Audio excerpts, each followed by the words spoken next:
Hello and welcome everybody to another episode of Books and Bytes. Today, we're going on a deep dive into the Oxford History of Ancient Egypt. Oh, nice. It's a collection of essays by some really top Egyptologists. Kind of like getting a master class in all things ancient Egypt all in one book. Yeah, and that's what we're going for in this deep dive, right? Yeah. We want to give you, the listener, this panoramic view of this just incredible civilization. What's great about the Oxford history is that it's not just names and dates, It's not just pyramids and pharaohs. It Yeah. really digs into like the evolution of Egyptian society and religion, their art, the whole shebang. It looks at how those internal dynamics were shaped by, the world around them. Yeah, and I think that's what makes this book so fascinating. And for me, I think the most captivating part is how it explores that continuity and change, right? You Yeah. see these recurring themes like symbols, beliefs, even artistic styles that just persist for centuries. It really pushes back against that image of ancient Egypt as like static, frozen in time. It shows how this society constantly adapted and innovated, but also held on to certain core values. Like watching a civilization breathe and evolve Yeah. over thousands of years. Exactly. Okay, well, I'm ready to breathe and step back in time. Let's start with prehistory. And I'm talking way before the pyramids, when the Nile was this wild, untamed force. Yeah, like a totally different landscape. The book describes this wild Nile phase around 13,000 to 12,000 BP with these just catastrophic floods that totally reshaped the region. Yeah. Imagine like trying to build a civilization with that kind of unpredictable power right there. That must have been incredibly challenging. But it seems like these early Egyptians, they were up to the task. The book talks about the Ifians who lived during this time. The Afians are just like a testament to human adaptability. Wow. Their settlement at Makadma 4, it was high above the modern floodplain. It reveals their like sophisticated fishing techniques. Oh, wow. They weren't just fishing randomly. They targeted specific types of fish during like the late flood season. So they knew the Nile's rhythm, even during these wild times. And there's evidence that they may have even been preserving the fish, Oh, really? The site has pits filled with charcoal, maybe remnants of smoking or drying their catch. Wow. Like a prehistoric smokehouse, thousands of years before, like refrigeration. That's amazing. Really remarkable how they thrived in such a challenging environment. Yeah. Okay, well, the book then moves on to the Badarian culture. The Badarians, they emerge around 4400 BC. They're really interesting because their burial practices and tool-making techniques, they're very distinctive. Right. They buried their dead within settlements, often with simple graves. It's almost a more intimate approach to death than the elaborate tombs we usually picture. Right. And their tools, they were mostly flakes and blades, but they also show skill with bifacial tools like axes and arrowheads. Oh. Clearly, they were mastering stoneworking. It seems like each culture is building on the knowledge of the one before it. Right. So when do we start seeing those elements that scream ancient Egypt? That's where the Naqada culture comes in, Okay. around 3500 BC. They're crucial because many scholars see them as like laying the groundwork for pharaonic Egypt. Yeah, the book breaks down the Naqada period into three phases. You've got the Amratian, the Girzane, and then Naqada 3. Each one seems to mark a pretty significant leap forward. Exactly. The Amratian phase, also known as Naqada I, sees the emergence of that like black-topped redware pottery. And you start seeing those iconic disc-shaped mace heads, often carved from like really hard stones like greywack. Mace heads. Are we talking weapons here? Well, yes, but also clearly symbols of authority and power. Right. The choice of materials, the craftsmanship, it suggests they were more than just practical tools. Like a scepter, Yeah. showing who's in charge. Exactly. And that mastery of stoneworking, it's evident in the beautifully carved cosmetic palettes from this period, too. Cosmetic palettes, if we're talking makeup. Well, yeah, they were used for grinding pigments, but they were also works of art, often carved with animal figures and these intricate designs. Wow. So even their everyday objects had this artistic and symbolic significance. Yeah. Okay, so what happens in the next phase? The Girzine or Naqada 2? Well, we see a shift towards wavy-handled pottery and like a change in decoration. They're using brown paint on a cream background. It's a stylistic evolution, but the bigger change is the emergence of pear-shaped mace heads, Oh, okay. which become even more prominent in Naqada 3rd. So it's not just about making the tools, it's about refining the design, the symbolism. Right? Now, the Naqada 3rd phase, this is where we start to see the unification of Egypt, right? Yes, this is a crucial moment. Around 3200 to 3000 BC, we see what some scholars call Dynasty 0, rulers who predate the traditional first dynasty of pharaohs. Their tombs at Abydos, they offer clues about this really pivotal period. But there's still debate about the process, right? The date, even the origins of this unification. Oh, absolutely. There's a lot we still don't know. Right, there was that theory about a Nubian origin for the Egyptian state. Yeah, but the book kind of dismantles that idea. The evidence, like the agricultural potential of Lower Nubia, the lack of Nubian elements in northern Egyptian artifacts, it points to unification happening within Egypt itself. So we're watching this indigenous power structure emerge. And it's during this time we see the rise of Memphis, right? That's right.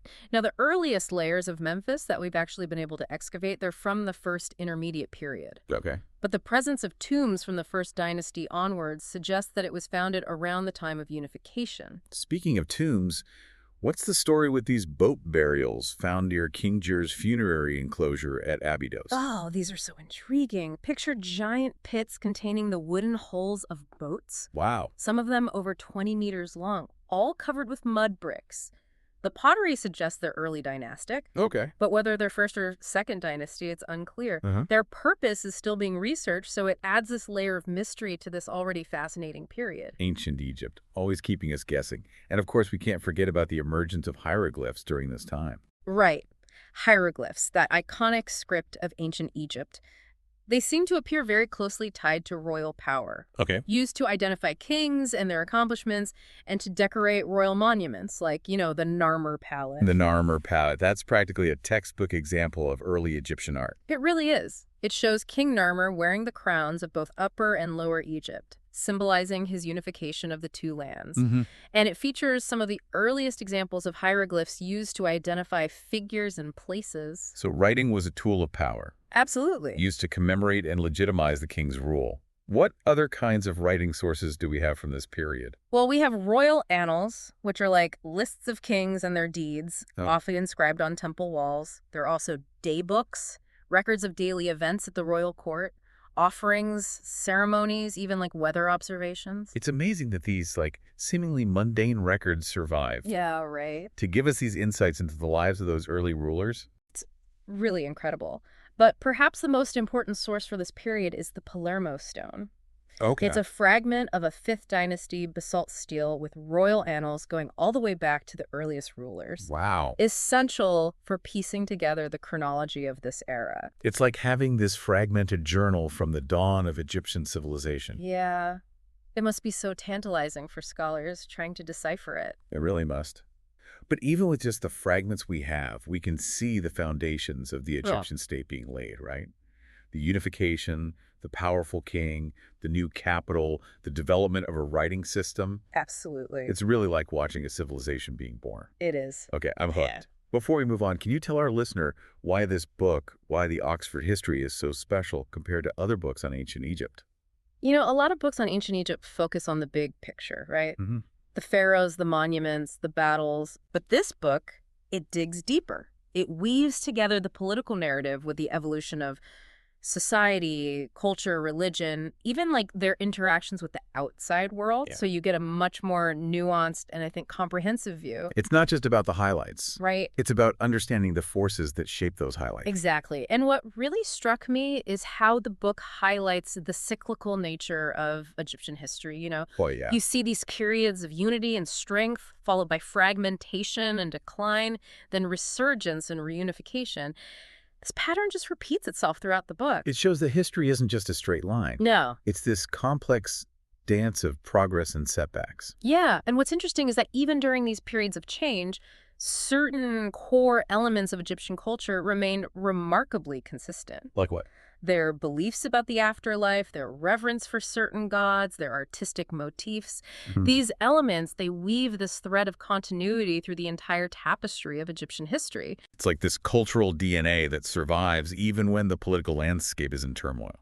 Exactly. So as we move forward into the Old Kingdom, the age of the pyramids, keep this interplay between continuity and change in mind. Yeah. You'll see how the Egyptians, they built upon the foundations of these earlier periods, creating something truly monumental, literally and figuratively. All right, I'm ready for those pyramids. Let's step into the Old Kingdom and see what awaits. Let's do it. Yeah, the Old Kingdom. Spanning from roughly 2686 to 2160 BC, That's when those iconic pyramids, they really took center stage. It's often called the Age of the Pyramids, and for good reason. Yeah, what a stage it is. Those structures, I mean, they've stood for thousands of years.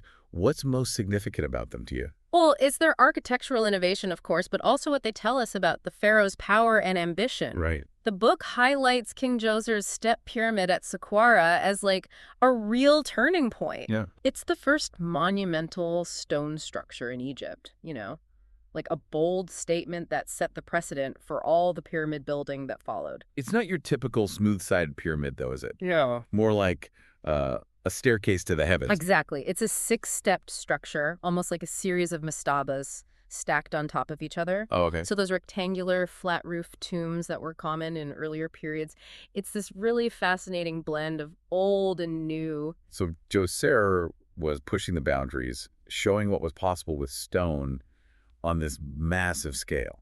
And the book points out that even the Egyptians themselves, they recognized how revolutionary the structure was.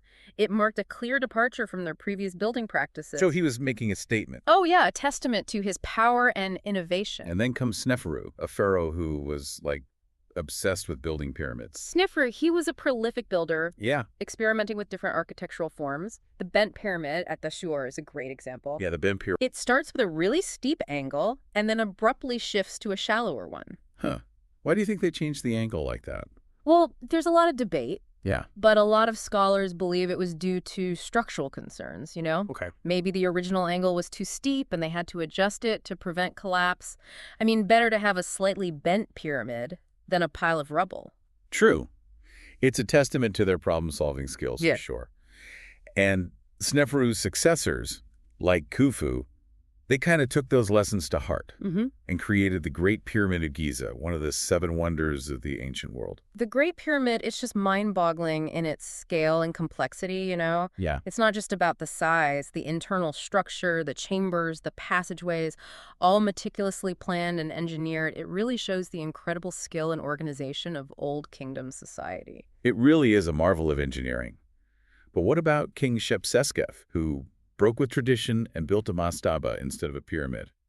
Why would he do that after all this pyramid mania? That's one of the great mysteries of the Old Kingdom. Right. Some scholars suggest it might reflect some kind of religious uncertainty, like a deliberate break from his predecessors. Okay. It could also be a sign of changing priorities, perhaps focusing resources on other projects. Whatever the reason, it shows that even within this grand tradition of pyramid building, there was room for individual expression. A pharaoh with his own architectural style. I like it. But these massive projects, they must have had a huge impact on the people, right? I mean, what was life like for those who weren't pharaohs? The Old Kingdom was a highly centralized state. Yeah. The pharaoh was considered a divine ruler, and below him was this really complex bureaucracy led by the vizier, who is responsible for running the government. Right. Think of it like a giant machine with everyone working together to keep the kingdom running smoothly. And a lot of those high officials were members of the royal family, Oh, right? absolutely. Nepotism definitely helped. Of course. But this system also contributed to the stability and prosperity of the Old Kingdom. Having trusted family members in key positions ensured loyalty and continuity. Right. But all this building, these pyramids and temples, it must have taken a toll on the economy. Yeah, you're right. The book looks into the economic consequences of these massive projects, the mobilization of resources, the labor required, the establishment of royal funerary cults. Funerary cults. Remind me what those were about again. So imagine these institutions dedicated to the worship of deceased pharaohs. Oh, yeah. They were granted land and resources to maintain the pharaoh's tomb and to perform rituals for his afterlife. Like a perpetual trust fund. Yeah, exactly, ensuring the pharaoh's legacy lived on. So the pharaohs were thinking long term, even beyond their own deaths. Exactly. And these funerary cults, they became incredibly powerful, controlling vast amounts of land and resources. But that power shift eventually led to a reduction in royal power, didn't it? It did. The land granted to these cults was considered inalienable, meaning it couldn't be taken back by the pharaoh, so it gradually chipped away at the pharaoh's economic and political power, shifting it towards these religious institutions. It's interesting how even something as grand as pyramid building could have these unforeseen consequences. Yeah. The book really encourages us to think critically about the long-term impacts of these projects, you Yeah. know? It's not just about the impressive structures themselves, it's about the ripple effects they had on Egyptian society. So the Old Kingdom, it's this time of incredible achievements, Yes. but it doesn't last forever. No empire does. Right. Eventually, that centralized power of the pharaoh, it weakens, and we enter the first intermediate period, a time of political fragmentation and upheaval. What caused this decline? Were there like warning signs or was it sudden?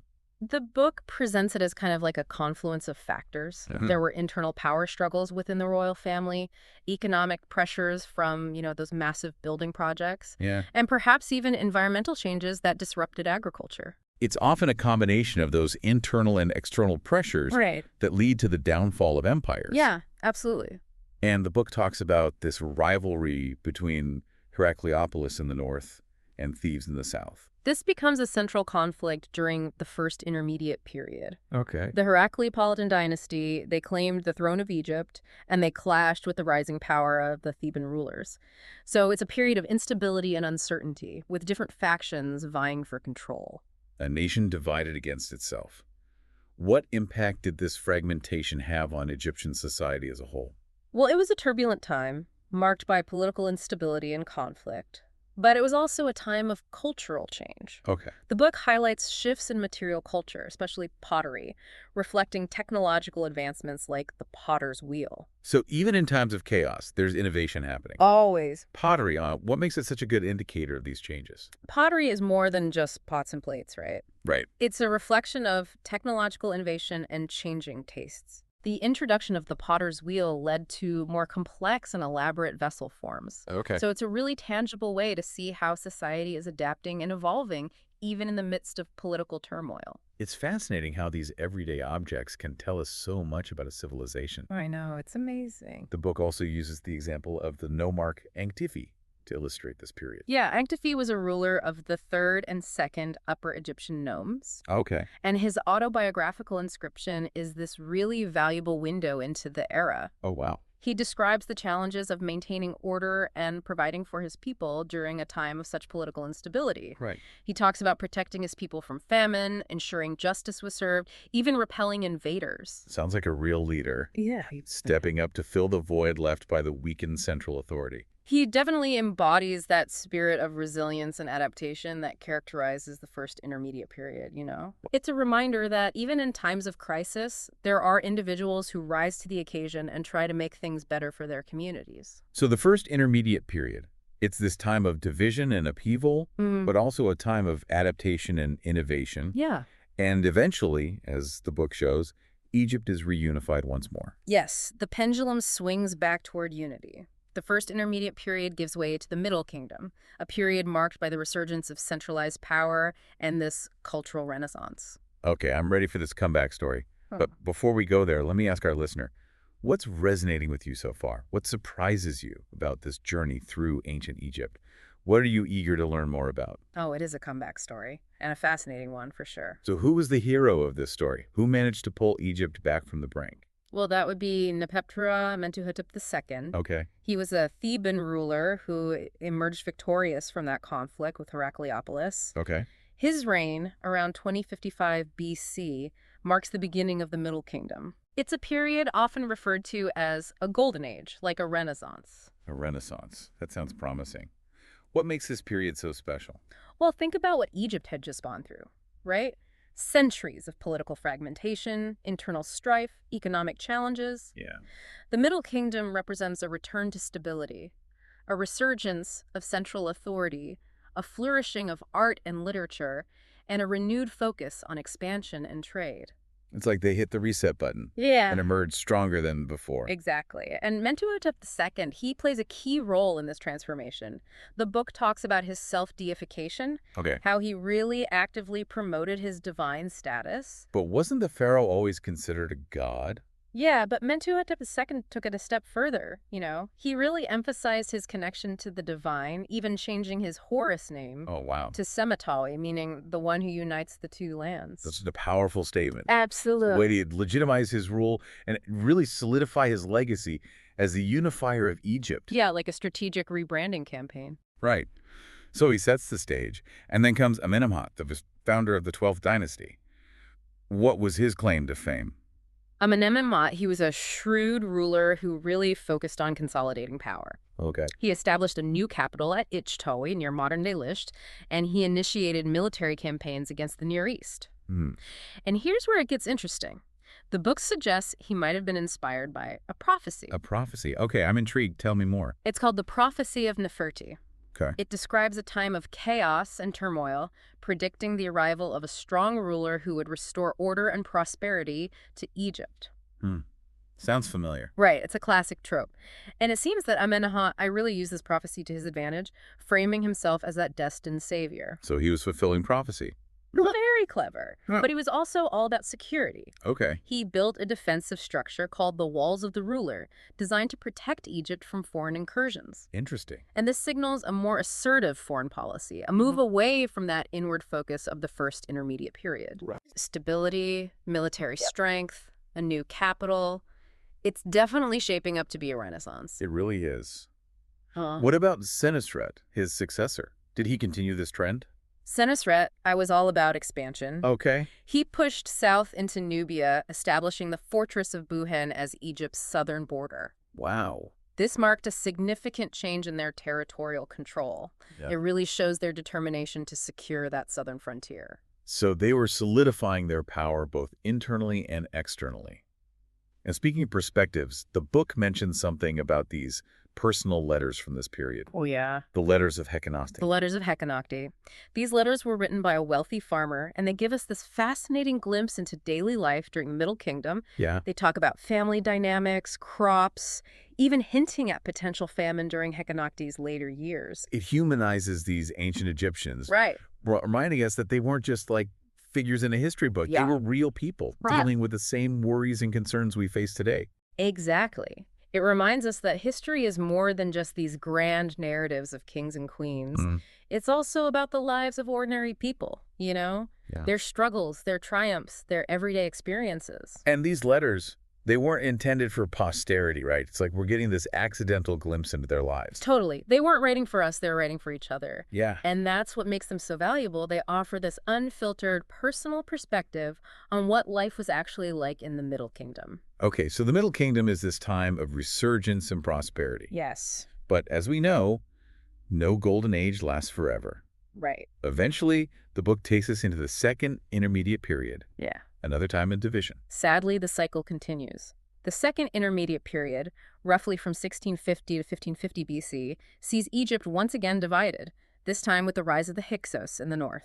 The Hyksos. Tell me about them. Who were they and how did they manage to gain control of part of Egypt? They were a group of foreigners, Okay. likely from Western Asia, who gained control of Lower Egypt and established their capital at Avaris in the eastern delta.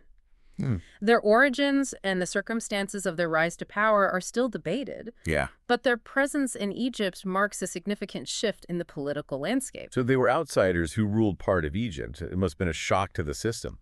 Oh, it definitely challenged the established order, and as the book points out, reconciling the written sources with the archaeological evidence from this period can be tricky. Yeah, I can imagine. It's like piecing together a puzzle with some pieces missing Right. and others from different puzzles mixed in. I can only imagine. So what are some of the key sources we have for this period? Well, we have the Turin Canon, a king list compiled during the reign of Ramses II. Okay. And we have Manetho's Aegyptiaca, a history written in the 3rd century BC, Okay. but only fragments of it survive. Oh. And of course, there are contemporary inscriptions, both royal and private, but these often offer very biased perspectives. So we have to be careful about taking these sources at face value. Right. Trying to understand history through multiple lenses, Yeah, each with its own distortions. exactly. So we've got the Hyksos in the north. But what about the south? What was happening there? In the south, Theban rulers emerged to challenge the Hyksos. Okay. The book focuses on the 17th dynasty, highlighting figures like Seqenenre-Betau and his son, Kamose. Okay. Kamose actually launched a campaign against the Hyksos, which, though ultimately unsuccessful, did set the stage for his successor, Ahmose, Okay. who would finally drive out the Hyksos and reunite Egypt. Moses the Unifier.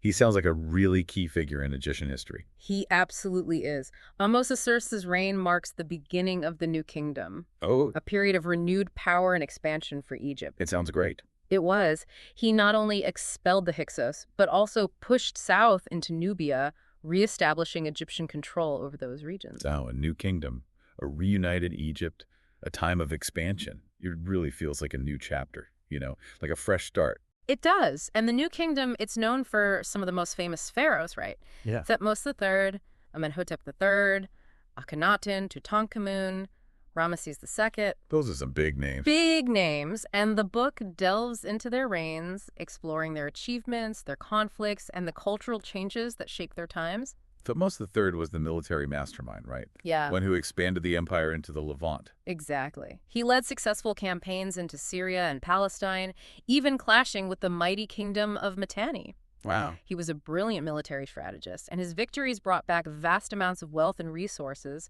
contributing to the prosperity of the new kingdom. And then there's Amenhotep III, known for his lavish lifestyle and grand building projects. Amenhotep III was all about projecting power and grandeur. Right. He built massive temples adorned with colossal statues and elaborate decorations. Oh. He was also a skilled diplomat, maintaining peaceful relations with neighboring kingdoms. He understood that a stable and prosperous Egypt required both military strength and diplomatic finesse. A king who knew how to balance the carrot and the stick. Absolutely. But his successor, Akhenaten, was a bit different. Oh. Akhenaten was a true revolutionary. He introduced a new religious system, focusing on the worship of the Aten, the sun disk. He even moved the capital to a new city, Akhetanen, known today as Amarna. Wow, a whole new capital dedicated to a new god. Right. It was a radical departure from tradition, and it caused quite a stir. That's a bold move, That's even for a pharaoh. But this religious revolution didn't last, did it? No, it was short-lived. Okay. Akhenaten's successors, including the boy king Tutankhamun, they reversed his reforms, restoring the traditional gods and moving the capital back to Thebes. Tutankhamun, everyone knows him because of his incredible tomb, right? Yeah. Discovered almost completely intact. Exactly. Tutankhamun's tomb has given us this unparalleled glimpse into the wealth and artistry of the New Kingdom. Yeah. It's a treasure trove of information, and it continues to fascinate people all around the world. And then there's Ramesses II, the great builder. His reign must have been monumental. Literally, Ramesses II was all about leaving his mark on history. Yeah. He built extensively, adding to temples at Karnak, Luxor, and Abu Simbel. Wow. He also expanded the city of Avaris, renaming it Pyramus. Yeah. He was a master of self-promotion, Right. And his monuments are a testament to his ambition and his desire to be remembered for generations to come. So the New Kingdom is this incredible period of expansion, religious upheaval, artistic innovation, and of course, monumental building projects. It is. But as we've seen throughout Egyptian history, periods of strength are often followed by periods of decline. That's right. The power of the New Kingdom gradually waned, weakened by internal power struggles, economic pressures, and the growing threat of foreign invasions, particularly from the mysterious Sea Peoples. The Sea Peoples. They sound like something out of a legend. Who are they? They were this confederation of seafaring raiders who disrupted the Eastern Mediterranean in the late Bronze Age. Their origins are still debated, but their impact was undeniable. They attacked Egypt and other coastal regions, contributing to the instability of the time and hastening the decline of the New Kingdom. It seems like a pattern, these external forces, putting pressure on even the most powerful empires. It does, doesn't it? Yeah. The book then takes us into the third intermediate period. Right. Another time of fragmentation. Yes. Once again, Egypt finds itself divided. The third intermediate period, roughly from 1070 to 664 BC, it's a complex time, marked by the rise of Libyan rulers and the emergence of the Kushite dynasty from Nubia. So we're seeing new players on the Egyptian stage. Yeah. How did the Libyans and the Kushites influence the course of Egyptian history? Well, the Lydians, they gradually gained control of Lower Egypt, establishing their own dynasties. They integrated into Egyptian society, adopting Egyptian customs and titles. The Kushites, however, present a particularly fascinating case. The book highlights the 25th dynasty, the Kushite rulers who controlled all of Egypt for a time. So these Nubian rulers, the Kushites, They actually ruled over all of Egypt. They did. And what's remarkable is that they really embraced Egyptian traditions. They Okay. built temples, adopted Egyptian names and titles, even constructed pyramids in their homeland. They saw themselves as legitimate heirs to the pharaohs, and they actively sought to connect themselves to Egypt's glorious past. It's like they were saying, we're not outsiders, we're part of this legacy. Exactly. And their reign is often seen as a cultural revival, Okay. with a focus on artistic styles and religious practices from earlier periods. So it's a reminder that Egyptian culture had this enduring appeal, Mhm. even for rulers who weren't ethnically Egyptian. Exactly. It speaks to the power and influence of Egyptian civilization. It really does. Okay, we're getting close to the end of our journey. The late period is next, a time of reunification and increased contact with the Greeks. Yeah. The late period, from 664 to 332 BC, sees Egypt reunified under the 26th dynasty, the Sate kings. Okay. This is a time of economic prosperity, artistic flourishing, and increased interaction with the Greeks, who were becoming a dominant force in the Mediterranean. Right. The book mentions the city of Naucratis. Have you heard of it? I have. What was its significance in this context? Naucratis was a Greek trading colony in the Delta, Okay. established during the reign of Psamtik. Okay. And it became a major hub for commerce and cultural exchange between Egyptians and Greeks. So it was a place where these two cultures met and mingled. Precisely, like a kind of ancient melting pot. Right. And the Sansate kings, they were pretty clever rulers, weren't they? Oh, yeah. They recognized the economic and military power of the Greeks. Right. They employed Greek mercenaries in their army and encouraged trade with the Greek world. So they were pragmatists, Absolutely. willing to adapt to the changing geopolitical landscape. Exactly. And these interactions with the Greeks, they would have a lasting impact on Egypt, setting the stage for the Ptolemaic period, when Egypt would be ruled by a dynasty of Greek pharaohs. Wow, a Greek dynasty ruling Egypt. What a twist. It is a twist. Hmm. The Ptolemaic period, from 332 to 30 BC, marks the end of native Egyptian rule. Ptolemy I, a general in Alexander the Great's army, established himself as ruler of Egypt, founding a dynasty that would blend Greek and Egyptian traditions in some really fascinating ways. This fusion of cultures, it's remarkable. What was Alexandria like during this time? Alexandria, it was founded by Alexander the Great, of course. Yeah. It became the capital of Ptolemaic Egypt and a major center of learning, commerce, and culture.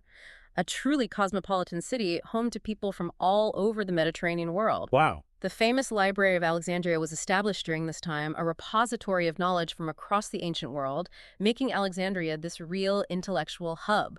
The book talks about the Ptolemies blending pharaonic traditions with these Macedonian concepts of rulership. Mhm. How did they manage to walk that tightrope between two cultures? They were incredibly strategic. They adopted Egyptian titles, participated in traditional religious rituals, presented themselves as heirs to the pharaohs, Wow. all while maintaining their Greek identity, promoting Greek culture, and ruling through a Greek-dominated administration. Wow, that must have been difficult.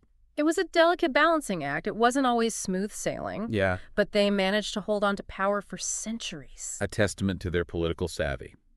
And then the Romans arrive, marking the final chapter in this long and storied history of ancient Egypt. Yes, in 30 BC, after the defeat of Cleopatra VII, Egypt became a province of the Roman Empire.